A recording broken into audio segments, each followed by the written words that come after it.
Right now you are traveling through space at over 560,000 miles per hour on a cosmic merry-go-round so vast that light itself takes 100,000 years to cross from one edge to the other. We call this spinning island of 400 billion stars our home. We call it the Milky Way. But we have never seen it from the outside. We have never stepped back to witness its true scale. Tonight, we will journey to the edge of our cosmic neighborhood and discover that everything we thought we knew about size, distance, and our place in space is just the beginning. If you enjoy this cosmic journey, hit that like button and come along. Prepare yourselves. We begin. Astronauts often describe the moment they first see Earth from orbit. They peer through the tiny spacecraft window, searching for familiar landmarks. Cities that seemed enormous from ground level appear as scattered dots of light. Mountain ranges that took hours to drive across now stretch beneath them like wrinkled paper. They squint at the surface below, hoping to spot their hometown, their street, maybe even their own backyard. But here's what shocks them most. They cannot see their house. They cannot see any house. From just 250 miles above Earth, individual buildings vanish completely. The resolution of human vision simply cannot capture objects that small from that distance. This reveals something profound about scale that we rarely consider.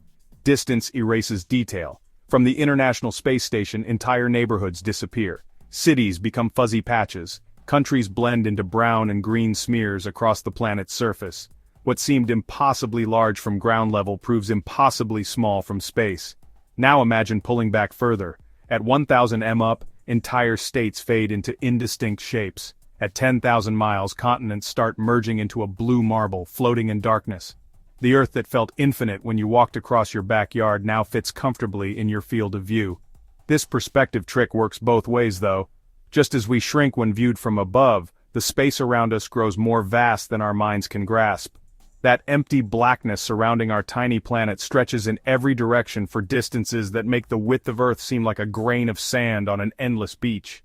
Consider this. If you could somehow shrink Earth down to the size of a marble sitting on your desk, the nearest star would still be over 4,000 m away. That marble would sit alone in an empty space stretching farther than the distance from New York to Los Angeles. The isolation is staggering. This crushing emptiness between objects defines our cosmic neighborhood. We exist on a tiny rock surrounded by an ocean of vacuum so vast that light traveling at 670 million miles per hour takes years to cross from one point of interest to the next. But we are not alone in this emptiness. We travel through it as passengers on something far grander than a single planet. We ride aboard a collection of stars and worlds so enormous that it dwarfs our wildest imagination. We inhabit a galaxy. However, there is a catch. Just like astronauts cannot see their own houses from orbit, we face an even stranger problem when trying to comprehend our galactic home. The photons illuminating this page began a journey that makes every human exploration look like a stroll around the block. Light from our nearest stellar neighbor, Proxima Centauri, left that star over 4 years ago. 4 years.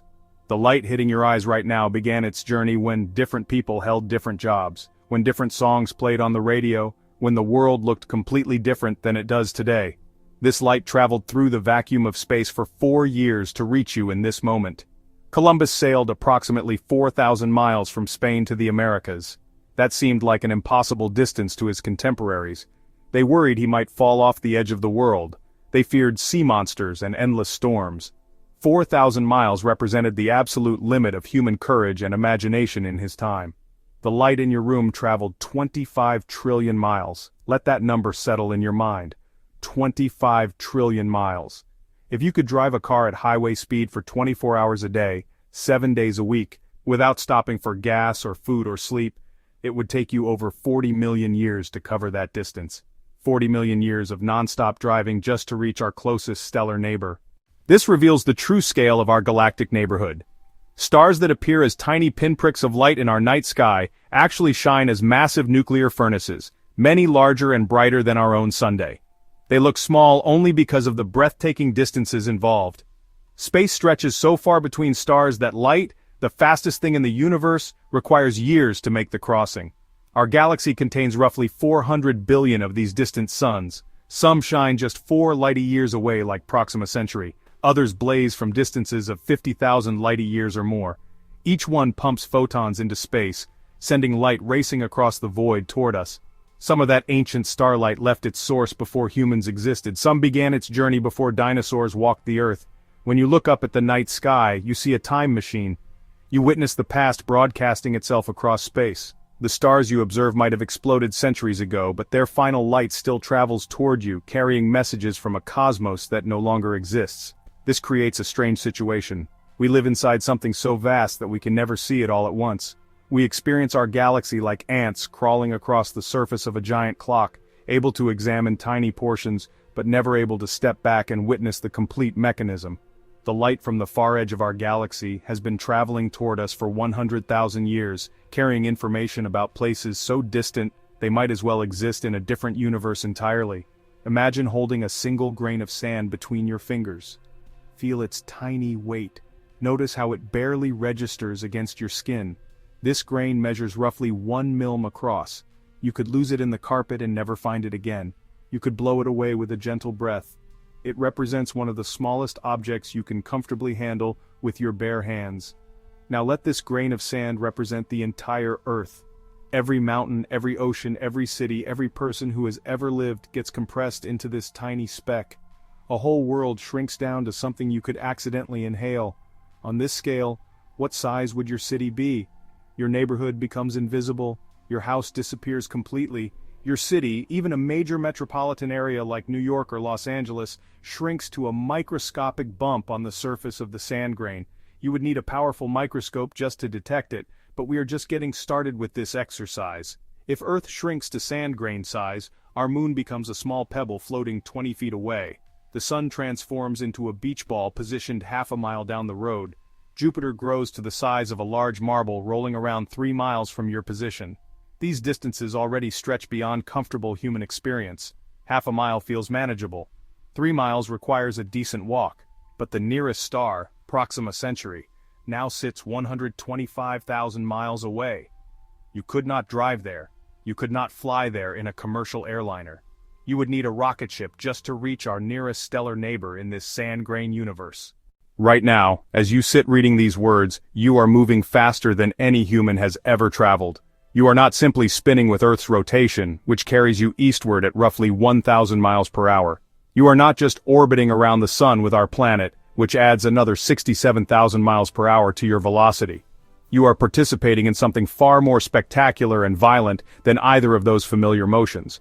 Our entire solar system rockets through space at 560,000 miles per hour. This speed defies human experience. The fastest jet fighters reach roughly 1,500 miles per hour. The supersonic Concorde passenger jet managed about 1,350 miles per hour. Space rockets achieve maybe 25,000 miles per hour when escaping Earth's gravity. But we, sitting perfectly still in our chairs, travel through the cosmos at speeds that make all human transportation look like leisurely strolls. What drives this incredible velocity? We orbit something. Our sun, along with its family of planets, moons, asteroids, and comets, wheels around a gravitational center located roughly 26,000 light-year away from us. We circle this center like a stone whirling on the end of a string. But the string stretches across distances that light requires 26,000 years to traverse. This orbital motion carries our solar system on a path so enormous that completing one revolution takes 250 million years. 250 million years when our solar system last occupied this same position in space. Dinosaurs had not yet evolved. The supercontinent continent Pangaea was just beginning to form. Life on Earth consisted primarily of simple marine creatures. We have completed less than 20 trips around this cosmic center since our planet formed. Earth has existed for roughly 4.5 billion years, but we have only managed 18 full orbits of our galaxy during that entire time span. Our planet is 18 galactic years old. This puts our existence in perspective. All of human history from the first stone tools to space exploration has occurred during less than 1% of a single galactic orbit. Rome rose and fell, civilizations emerged and vanished, entire species evolved and went extinct, all while we moved through just a tiny slice of our cosmic neighborhood. For most of human history, we believe we occupied the center of creation. Earth sat motionless while the sun, moon, planets, and stars wheeled around us in perfect circles. This made sense. We could feel no motion beneath our feet. We observed celestial objects rising and setting like clockwork. Obviously, we reasoned, everything else must be moving while we remain stationary at the cosmic center. This comfortable assumption lasted until astronomers developed better instruments and started measuring things more carefully. First, they discovered that Earth orbits the Sun rather than the reverse.